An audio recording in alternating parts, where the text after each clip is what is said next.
ಸರಕು ಸೇವಾ ತೆರಿಗೆ ಜಿಎಸ್ಟಿ ದರ ಇಳಿಸಲು ಮುಂದಾಗಿರುವ ಕೇಂದ್ರ ಸರ್ಕಾರದ ನಿರ್ಧಾರಕ್ಕೆ ಬಳ್ಳಾರಿಯ ರೈತರು, ಲೆಕ್ಕ ಪರಿಶೋಧಕರು, ಉದ್ಯಮಿಗಳು, ವೈದ್ಯರು ಸೇರಿದಂತೆ ಎಲ್ಲರಿಂದ ಶ್ಲಾಘನೆ ವ್ಯಕ್ತವಾಗಿದೆ.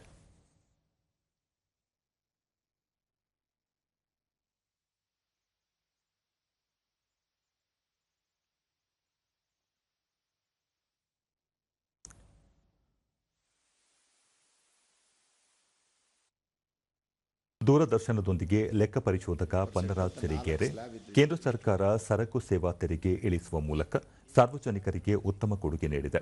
ನಿತ್ಯ ಬಳಕೆ ವಸ್ತುಗಳ ದರ ಕಡಿಮೆ ಆದಾಗ ಕೊಳ್ಳುವಿಕೆ ಹೆಚ್ಚಾಗುತ್ತದೆ.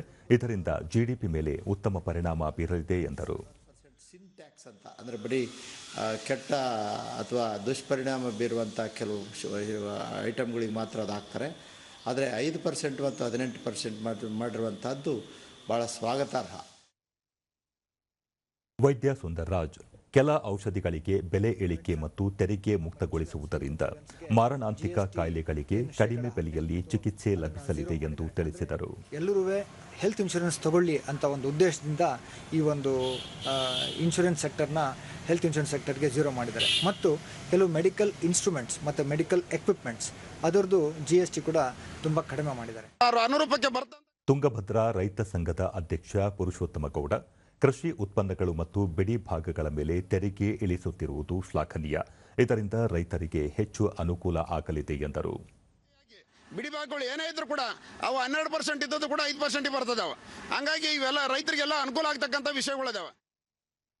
ಆಟೋಮೊಬೈಲ್ ಅಂಗಡಿ ಮಾಲೀಕ ಭಾವಿ ಬಸವರಾಜ್, ಕೃಷಿ ಉತ್ಪನ್ನ ಮತ್ತು ವಿದ್ಯುನ್ಮಾನ ವಸ್ತುಗಳ ಮೇಲೆ ತೆರಿಗೆ ಇಳಿಕೆ ಮಾಡುತ್ತಿರುವ ಕೇಂದ್ರ ಸರ್ಕಾರಕ್ಕೆ ಧನ್ಯವಾದಗಳು ಎಂದರು.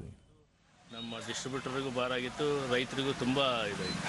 ಈಗ ಇವರು ಇಷ್ಟು ಕಮ್ಮಿ ಮಾಡಿದ್ದಾರೆ ಅಂದರೆ ನಾವು ನಿಜವಾಗಿಯೂ ಭಾಳ ಖುಷಿಯಾಗಿದ್ದೀವಿ. ಗೃಹಿಣಿ ಜ್ಯೋತಿ ಪ್ರಕಾಶ್, ನಿತ್ಯ ಬಳಕೆಯ ವಸ್ತುಗಳು, ಫ್ರಿಡ್ಜ್, ಟಿವಿ ಮೇಲಿನ ತೆರಿಗೆ ಕಡಿಮೆ ಮಾಡಿ ಮಧ್ಯಮ ವರ್ಗದ ಜನತೆಗೆ ಹೆಚ್ಚು ಅನುಕೂಲ ಆಗುವಂತೆ ಕೇಂದ್ರ ಸರ್ಕಾರ ನಿರ್ಧಾರ ಕೈಗೊಂಡಿದೆ. ಮೋದಿ ನೇತೃತ್ವದ ಸರ್ಕಾರಕ್ಕೆ ಧನ್ಯವಾದ ಎಂದರು. ಇಳಿಸಿದ್ದಾರೆ. ಮತ್ತೆ ಕ್ರೀಮ್ ಆಗಿರ್ಬೋದು, ತಲೆಗೆ ಹಾಕಿರ್ತಕ್ಕಂಥ ಶಾಂಪೂ, ಎಣ್ಣೆ, ಸೇವಿಂಗ್ ಕ್ರೀಮು ಪ್ರತಿಯೊಂದು 18 ಇರೋದನ್ನ 5% ತಂದಿದ್ದಾರೆ. ಹಾಗಾಗಿ ಬಹಳಷ್ಟು GST ನಲ್ಲಿ ಕಡಿಮೆ ಮಾಡಿದ್ದಾರೆ.